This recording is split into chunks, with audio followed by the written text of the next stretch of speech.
यादव जी, खान सिंह यादव जी, सुरेश यादव जी, सोमराज सिंह।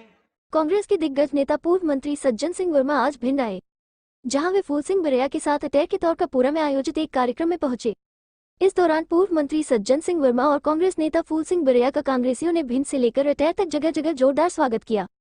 वहीं दोनों नेताओं ने अटैक के पूर्व विधायक हेमंत कटारे के साथ तोर कपूरा में संविधान निर्माता बाबा साहब भीमराव अम्बेडकर की प्रतिमा का अनावरण किया। इसके बाद गांव में आयोजित एक विशाल जनसभा में कांग्रेस नेताओं ने भाजपा की मोदी और शिवराज सरकार पर जमकर निशाना साधा और कहा कि भाजपा संविधान को खत्म करना चाहती है, हमें संविधान को बचाना है। कांग्रेस नेता सज्जन सिंह वर्मा, फूल सिंह बरैया और हेमंत कटारे ने अटेर विधायक और प्रदेश सरकार के मंत्री अरविंद भदौरिया पर निशाना साधते हुए कहा कि अटेर में आज सर्वाधिक चर्चा किसी की है तो वो गद्दा टैक्स की है। इस दौरान कई भाजपा नेताओं ने कांग्रेस की सदस्यता भी ली। आप असली वजह जानते हैं कि नहीं जानते? बहुत बढ़िया बात कही है जिसने भी नौजवान ने कही, इन सब के पीछे असली वजह है गद्दा टैक्स। गद्दा टैक्स जानते हो आप लोग कि नहीं जानते? गद्दा टैक्स जानते हो कि नहीं जानते आप लोग? असल में अनुसूचित जाति के लोग योग्य थे, वो गद्दा टैक्स नहीं देना चाहते थे, वो योग्यता पर आना चाहते थे। मुझे किसी पीछे से एक भाई ने बताया मेरे कान में कि 20 लाख रुपए का गद्दा टैक्स लगा है। मुझे तो नहीं पता, एक भाई ने बताया तो लगा ही होगा।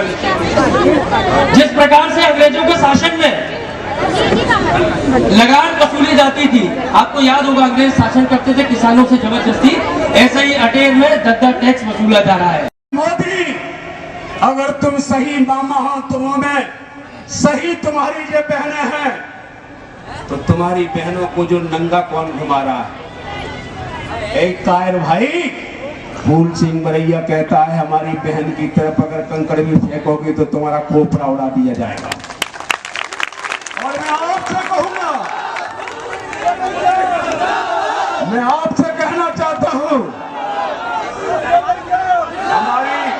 हमारी बहन बेटियों की तरफ अगर किसी ने कंकड़ भी उठाया और जिस दिन पंजे वाला रिजल्ट आकर के हम लोग सरकार बनाने में आ गए और किसी ने हमारी बहन बेटियों की तरफ कंकड़ भी उठा दिया नहीं, तो समझो उनका ठिकाना नहीं है, वो कहां पर मिलेंगे पता भी नहीं चलेगा।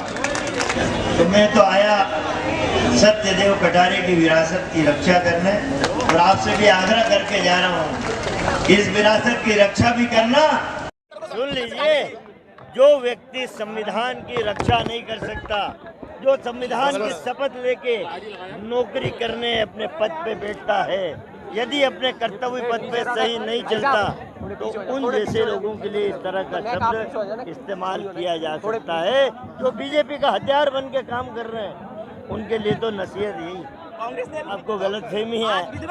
आज देखिए ये सब नौटंकी है, वही नौटंकी जिस तरह चुनाव आते तो शिवराज और मोदी बाबा साहब अम्बेडकर के पैरों की धूल यहाँ लगाते हैं, उसी तरह की नौटंकी। साल भर पहले जो व्यक्ति जा चुका है, चूंकि वो उस समय ज्वाइन कर लेता बीजेपी तो चुनाव कराना पड़ते और वो चुनाव में हारता, इसलिए अब तो चुनाव घोषित हो रहा। अभी कांग्रेस ने विरासत की रक्षा, सत्यदेव कटारे की विरासत की रक्षा और विरासत को आगे बढ़ाने की बात की। बिल्कुल एक सच्चा मित्र हूँ तो मेरा कर्तव्य में बात कर रहा हूँ। अभी मंत्री सिंह बरैया जी ने कहा था कि अगर ये सही संविधान 5 साल पहले, अगर सही संविधान 5 साल के लिए लागू हो जाए तो देश की स्थिति बदल जाए। कांग्रेस लंबे समय इतने दुष्ट प्रवृत्ति के लोग हैं। अरे तुम सनातनी हो कि असली सनातनी कांग्रेसी है? मेरे महात्मा गांधी को जब तुम्हारे गोडसे ने गोली मारी, 3 गोली छाती पे, तब हे राम बोल के जमीन पे गिरे हैं। तो हमारा कांग्रेसी सनातनी है कि तुम्हारे गोडसे के वंशज तुम सनातनी हो? इस पे ज्यादा बहस की जरूरत नहीं है। सनातन धर्म शाश्वत है।